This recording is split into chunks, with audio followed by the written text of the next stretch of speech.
नमस्कार ओडिया अस्मितार आउ एक अध्याय आमे आज खोलिबा जदुमणि रहस्यर आउ एक पेढ़ी। तेबे आजिर कहानी नाटा हेउची पंडितंक बुद्धि परीक्षा। दिनकर कथा जणे नुआ पंडित नयागढ़ राज्य को बुलिया पई आस्तिले।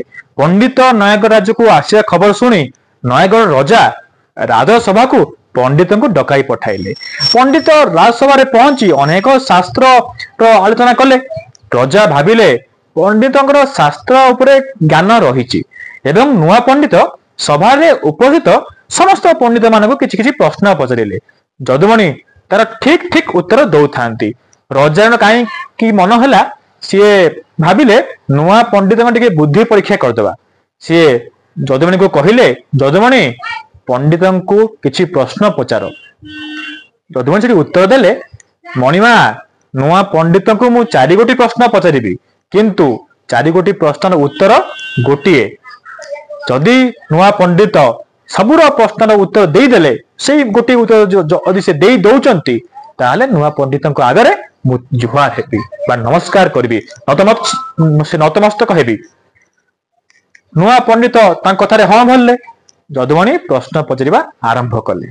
प्रश्न थिला ठीक एही परी, छबिरे केजिने नव रबिकी किए पेट पोसे धनुषर बिकी, जल ठारे भय काहार नीति, साप को न थाए काहार भीति।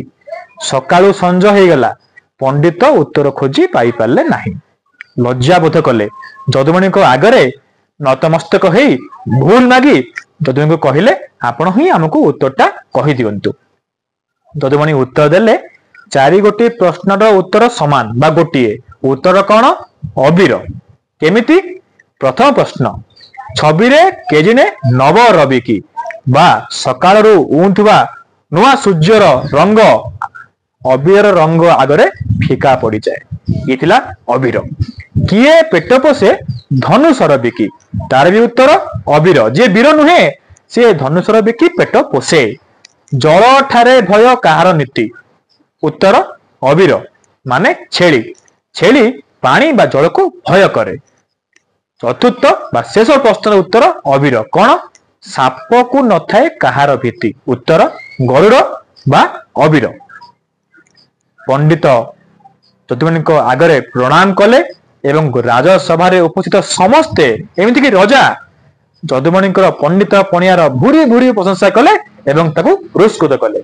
एथिला आजिर कहानी पंडितंक बुद्धि परीक्षा। पुणी देखाबा आसंता अध्याय रे जदुमणि रहस्यर आउ एक पेढ़ी नहीं। से जाए रहिली। धन्यवाद।